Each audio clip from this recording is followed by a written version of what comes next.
Okay, so hopefully this will work. This is a new video on composition. I'm starting off with composition. I know the last video it sort of ended in the middle. So composition is the output of one function becomes the input of another.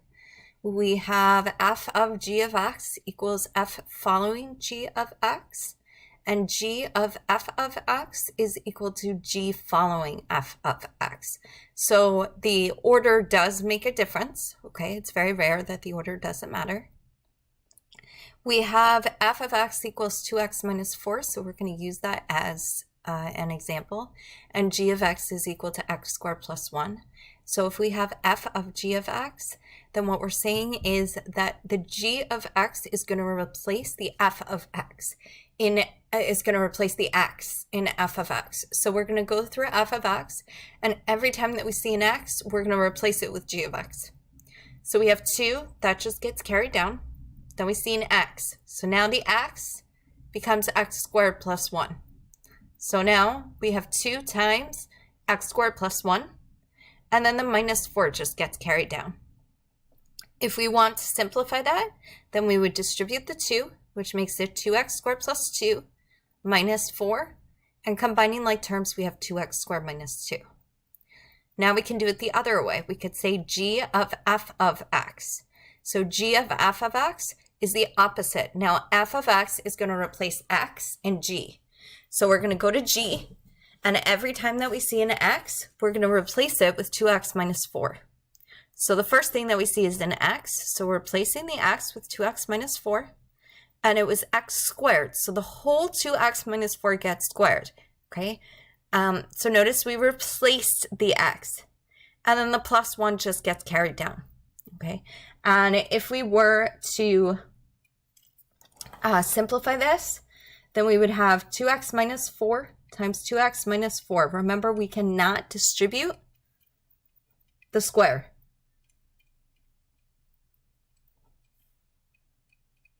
So this would give us 4x squared. Then we have minus 8x plus 16 plus 1. Combining like terms, that gives us 4x squared minus 16x plus 17, and that would be in simplest form, okay? Let's do one more example. Let's use h of x and k of x. So suppose h of x were equal to 2x cubed minus 7x plus 3, and g of x was 3x minus 42. Okay, so if we have h of g of x, now every time that we see an x in h, it's going to get replaced. So we start, we see a 2, and now there's an x. So we're going to replace that x. So that x is going to get replaced with a 3x minus 42. Again, this is a replacement. That 3x minus 42 gets cubed because it's 2x cubed. So there's a cube here. Then we see a minus 7. And then once again, we see an x. So every time we see an x, it gets replaced with a 3x minus 42.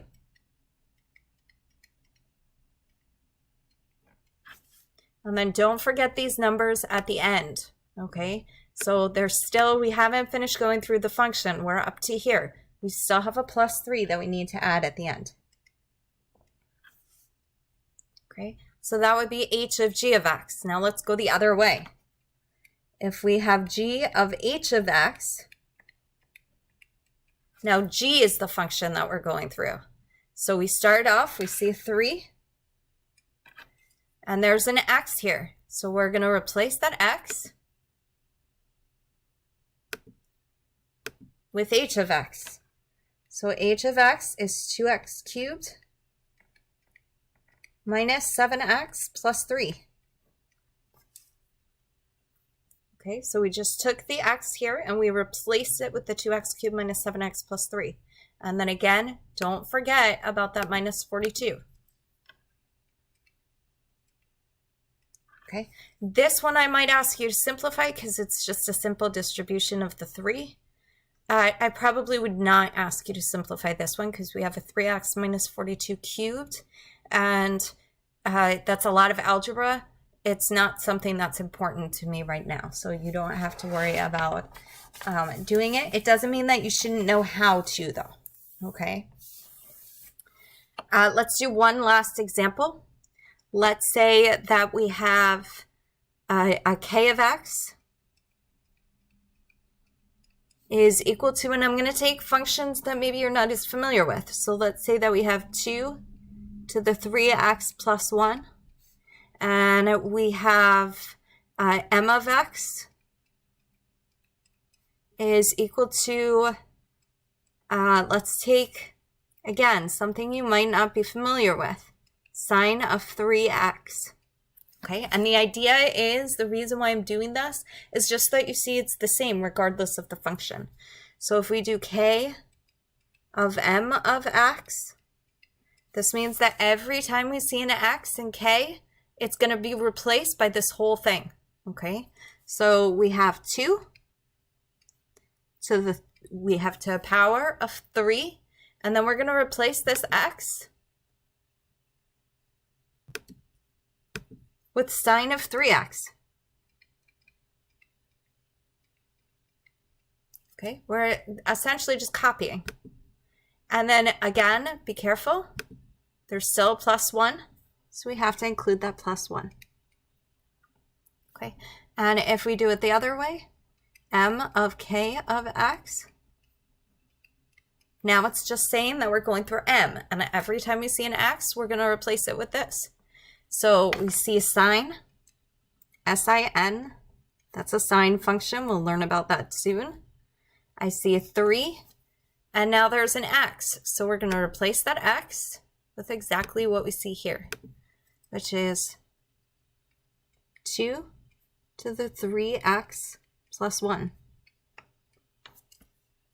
And then it just gets closed off. And this you would definitely not be asked to simplify. Okay, so that's composition of functions. That's it. So now we have inverse functions.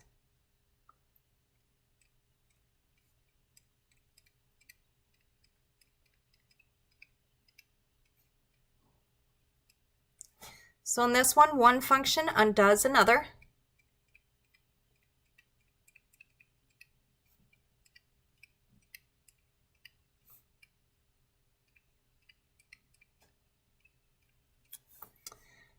Only one-to-one functions have inverses.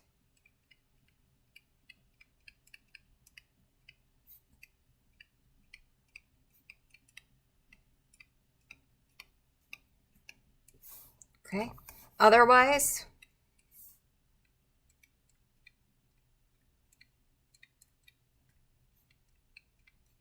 it is just a reflection in the line y equals x. So it's only called an inverse if it's one-to-one. Otherwise, it's just a reflection. The fact that it's a reflection in the line y equals x is important to remember because it will help you find the inverse. Okay, so let's define a one-to-one function.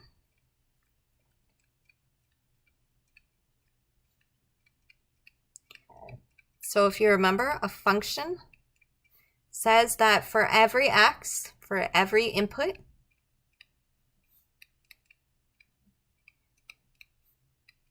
there is only one output, or one y.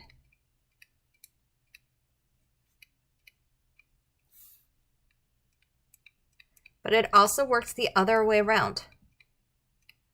So and for every input, for every output, there is only one input.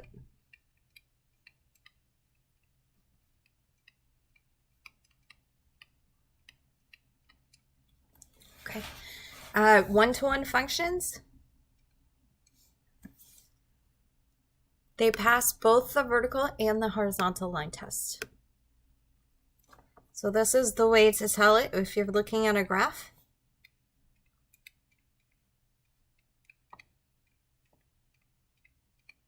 If it's one-to-one.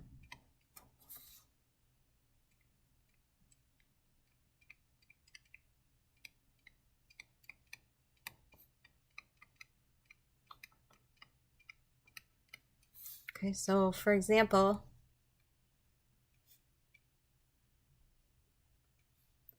this is not one-to-one.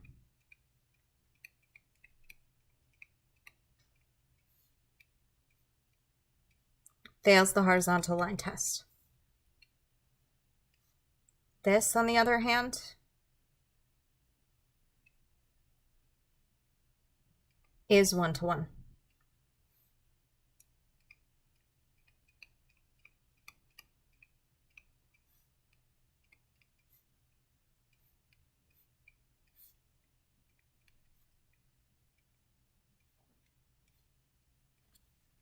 Okay. Okay, so here's how we find the inverse.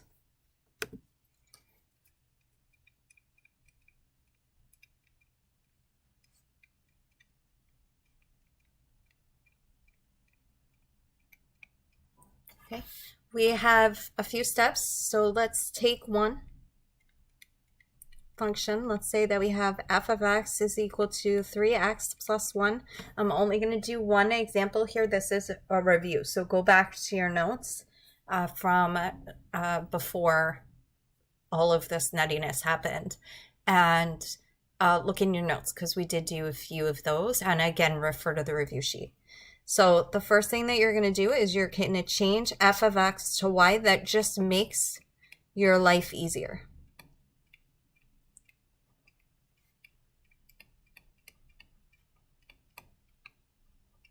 Okay. Then what you're going to do is you're going to switch x and y. So this is because it's a reflection in the line y equals x. X equals y. Y equals x. And then once you do that, all you have to do is solve for y.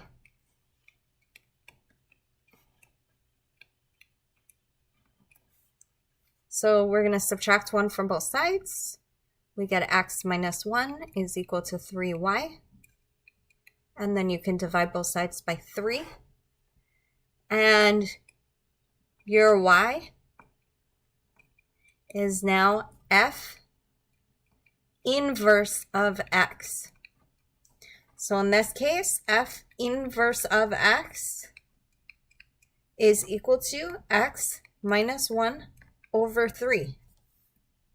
Okay? So having this notation says it's the inverse of this function, whereas if we just wrote y equals x minus 1 over 3, it's not really telling us that without us having to go through and do the work. Whereas if this says f of x equals 3x plus 1, and this says f inverse of x is x minus 1 over 3, it's already telling you that that is true, okay, that they're inverses. A couple of quick remarks. When you take the composition, or when you compose inverse functions,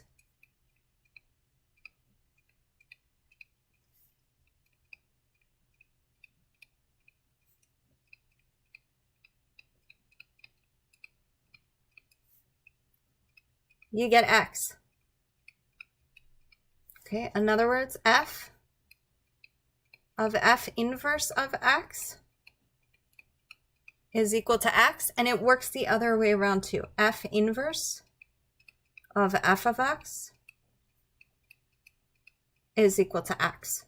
Okay, either order is fine. So if you're trying to show that two functions are inverses, you can compose them. And if you get x, that proves that they're inverses. So for example, if we have f of x equals 3x plus 1, and f inverse of x is equal to x minus 1 over 3, then f of f inverse of x is equal to Sorry. Didn't mean to have an extra parentheses there. Okay, f of f inverse of x. So here, x minus 1 is going to go into 3x plus 1. So we have 3 x minus 1 over 3 plus 1. So if we simplify this, the 3's cancel. We get x minus 1 plus 1. And then the minus 1 plus 1 cancels. And we get x. So these are inverses. We can verify that two functions are inverses by composing them. What this also means is that if we have f of f inverse of 2, this is 2. If we have f inverse of f of 3, this is 3, because whatever we do to 2 in f inverse, we're undoing using f, and vice versa. Anything that we do to 3 in f is being undone by the inverse. So when you compose two functions, you don't even have to know what the functions are. So if we have h of h inverse of 25, I don't have to know what h of x is. I already know that this is 25. Okay. So that's composition of functions and inverse of functions. I think, okay, I'll do another video that will cover, so the next video is going to cover quadratics. I think in this one I'll also do division of polynomials because this isn't that long. So I'll do division of polynomials here, which includes the remainder and factor theorem. So again, I'm only going to do one example of the division of polynomials. One where we have a divisor that is quadratic, and I'll do one with a divisor that's linear. So I'm not going to do a lot of examples here. It's just the idea that you're going through an example and it's getting explained. So let's do division of polynomials in this video.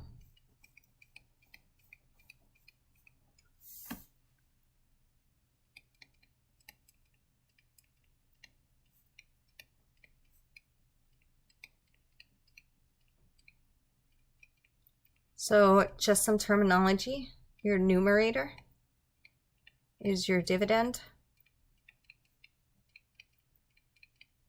Your denominator is your divisor.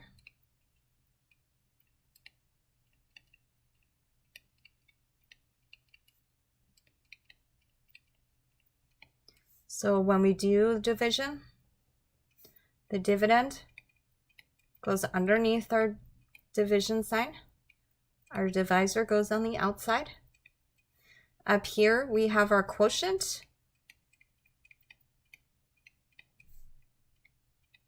And down here, we get our remainder at the end. Okay, so the most important thing to remember is make sure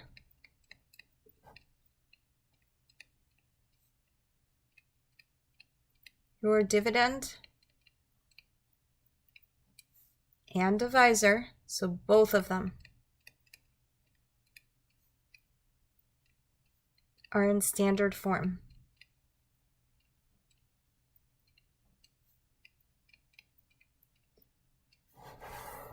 Okay, so let's take an example. Let's say that we have 3x to the third minus 2x plus 7, and let's divide by x squared plus 3x minus 4.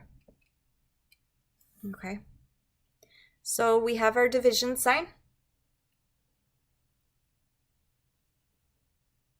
and it's very important. So our dividend goes underneath. We have 3x cubed. And then notice there is no x squared, so we have to put in a placeholder for x squared. So we do it as plus 0x squared minus 2x plus 7. Now x squared plus 3x minus 4 is in standard form. So standard form says we're looking to see if our exponents go down by 1, and they do. 2, this has no exponents, so it's a 1. And this has no x, so the exponent is a 0. So it is. So we don't have to put in any placeholders there. Okay, so when we divide, we're only looking at the first terms here. So we're looking at our x squared and we're looking at our 3x cubed. And we're saying how many times does x squared go into 3x cubed? Or what do we multiply 3x squared by, x squared by, in order to get 3x cubed? So we multiply it by 3x squared. And then we're going to take 3x squared and we're going to multiply it by the divisor. It gets multiplied here. Just like when you do regular long division of numbers. Okay, so when we multiply, we get 3x cubed. You should get the same thing as what you get here. If you don't, you did something wrong. Then we get plus 9x. Sorry, this should just be a 3x, not a 3x squared. Just a 3x. Okay.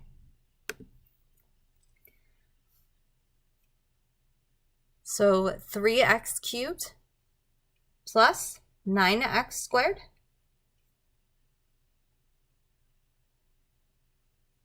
minus 12x.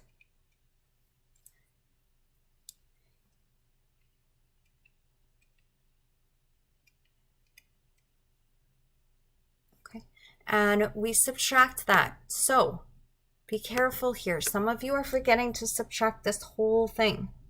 Put it in parentheses if you have to, okay?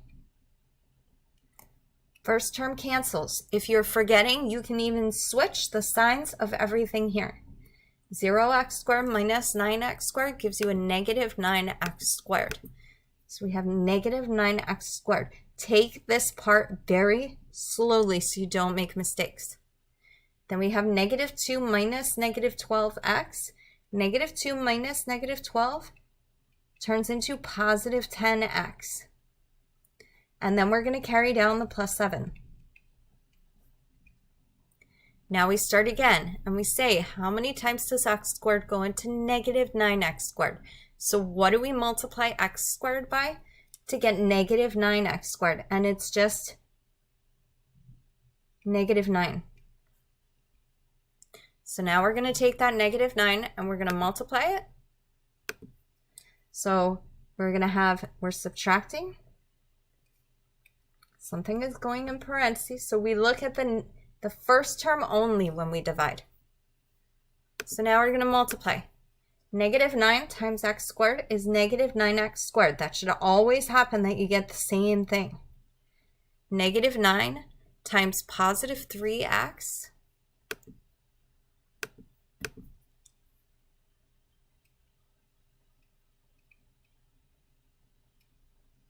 so negative 9 times positive 3x is negative 27x. And then negative 9 times negative 4 is positive 36. When we subtract, the negative 9x squared cancels. Then we have 10 minus negative 27. 10 minus negative 27 gives us a positive 37x. Okay, we have minus a negative. Then we have 7 minus 36. That gives us a negative 29. The degree of the divisor is greater than the degree of what we have down here, which means we're finished, okay? The way that we typically write our answer is dividend is equal to divisor times quotients plus remainder. So write your answer. You don't need to write your answer in using standard form. So it's okay to write 3x cubed minus 2x plus 7 is equal to x squared plus 3x minus 4 times 3x squared minus 9. That's our quotient. And then here, you don't need any parentheses because you're just adding it on at the end. And that's your final answer. Okay, let's do another one where we have a linear divisor. So if we have a linear divisor, let's say that we have 4x cubed minus 2x plus 5. And we're going to divide by x minus 2. Okay, now this is the same thing. You still want to check to see if everything is in standard form. So it's not. The dividend is not in standard form. So we're going to write it in standard form. 4x cubed plus 0x squared minus 2x plus 5. And now on the outside we have our divisor, so we have x minus 2. And then we do this again. What do we multiply x by in order to get 4x cubed? So again, we're looking only at the first terms. So what do we multiply x by in order to get 4x cubed? 4x squared. So now we multiply 4x squared times x minus 2. So 4x squared times x is 4x cubed. And then minus 8x squared. So again, take this slowly. I see a lot of people making small mistakes here. So take it very slowly. Then we're subtracting this whole thing. So either you could do a minus and put parentheses around this, or again, if you're the type of person to forget, just make this a negative 4x cubed and then turn this into a positive 8x squared. So distribute the negative as you go. Okay. Then we're going to subtract. This first term always cancels. 0 minus negative 8. That's a positive 8x squared. And we bring down the next term, so minus 2x. Now we start over. So it's just repeating a process. X goes into 8x squared. Think of it like dividing by x. 8x times. So we're going to put an 8x up here. And you multiply. So 8x times x is 8x squared. And 8x times negative 2 is negative 16x. And we go through this process of subtracting again. So you can make this a negative 8x squared plus 16x, or just put this in parentheses. And if we subtract, this first term cancels. Negative 2 minus negative 16. This turns into negative 2 plus 16x. And that gives us 14x. And we bring down the plus 5. So if there had been no plus 5 here, then you would have put a plus 0. Okay, so if you don't have an x to the 0 term, you still need an x to the 0 term. You can't just get rid of it. So we have 14x plus 5. And then we do this again. How many times does x go into 14x? So we would multiply by 14. And then we distribute. So 14 times x is 14x.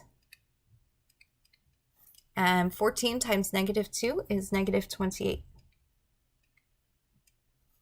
Okay, and once again, we're subtracting.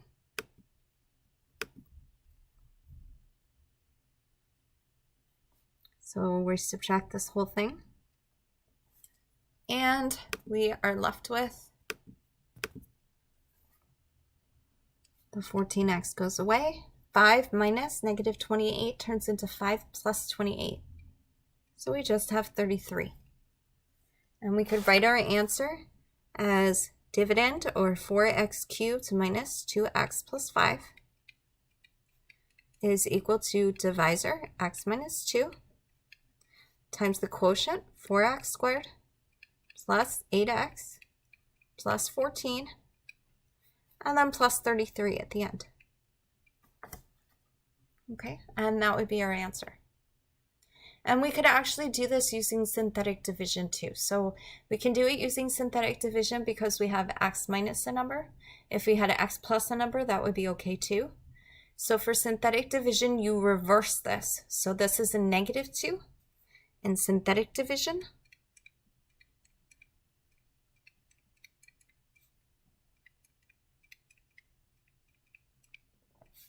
In our box, we would put a +2. And then on top, we put the coefficients of the divisor. So in standard form, which means there is no 0x squared, but we need to put in a 0. So we're going to put in 4, 0, -2, 5. These are the coefficients of our dividend.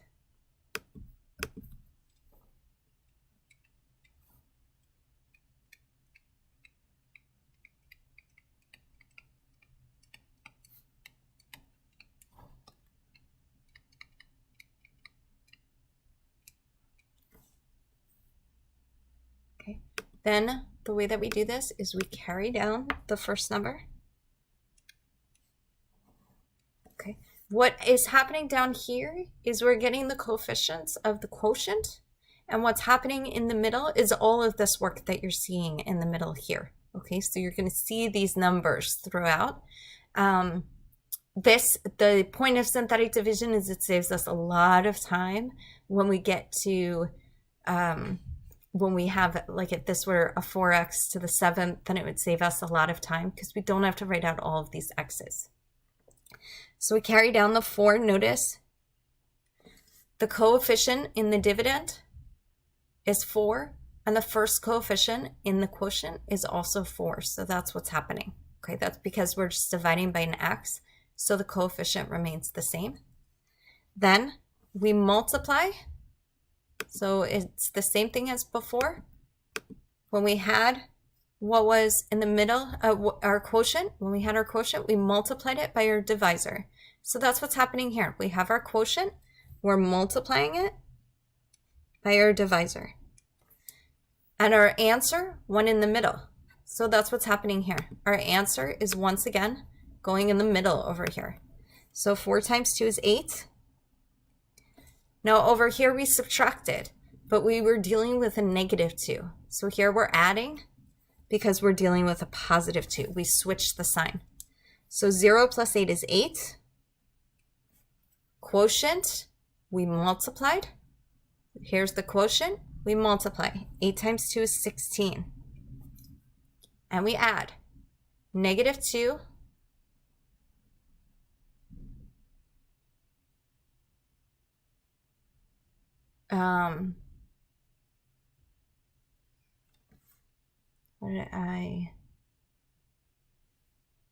Sorry, I just want to take a second because we're getting -14 here, but we got +14 up here.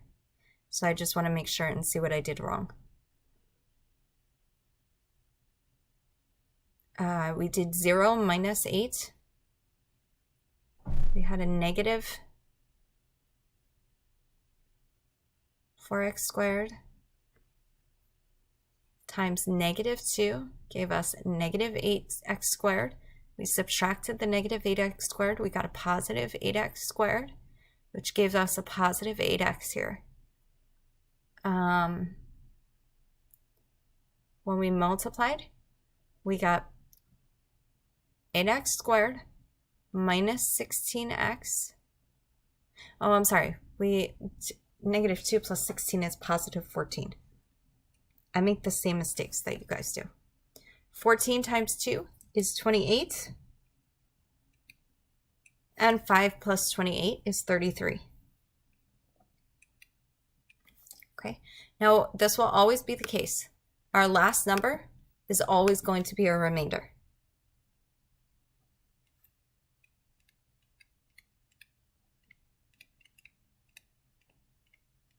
These numbers here, these are the coefficients of the quotient.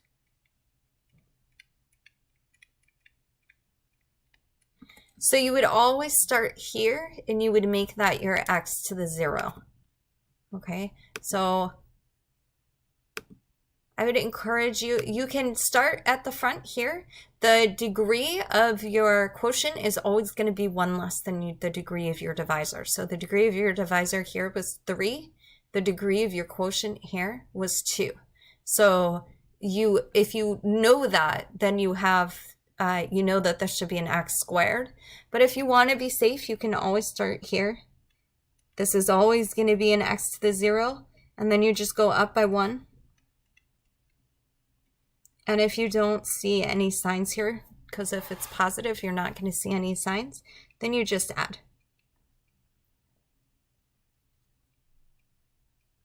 Okay, and that gives you, you can rewrite it exactly like this.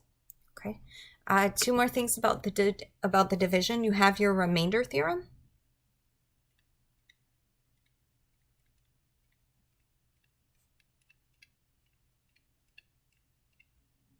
Okay, so your remainder theorem tells us that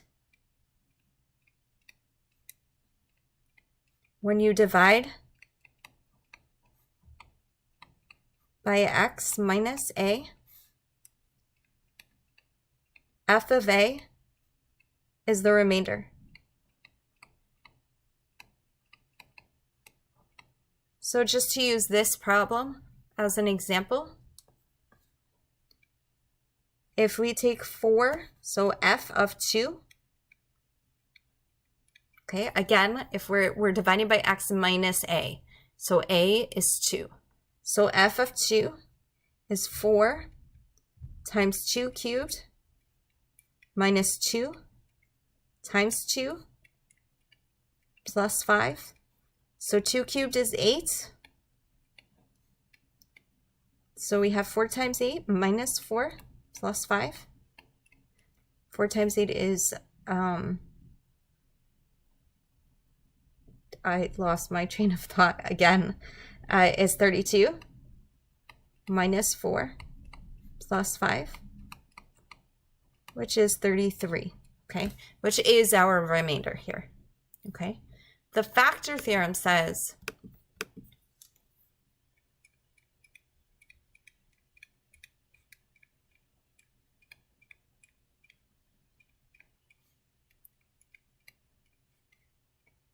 if we plug in a to f of x, and we get 0, that tells us our remainder is 0. That's essentially the remainder theorem.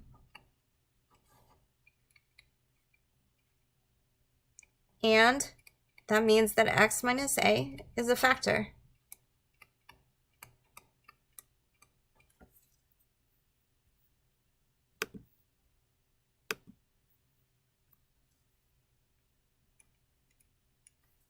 Okay, and again, this only works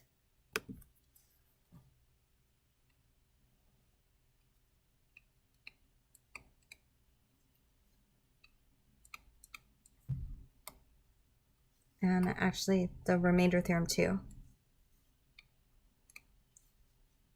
only works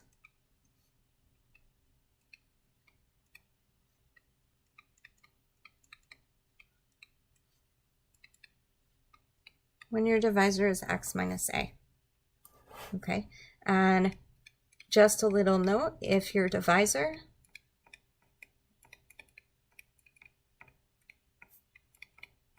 is something like x plus 2, then that means that a is negative 2. So in here, you would put a negative 2. If your divisor were x plus 7, in here you would put a negative 7. Okay, so you just switch the sign. And that is division of polynomials, okay, and the remainder and factor theorem. So in the next video, I'll do quadratics, and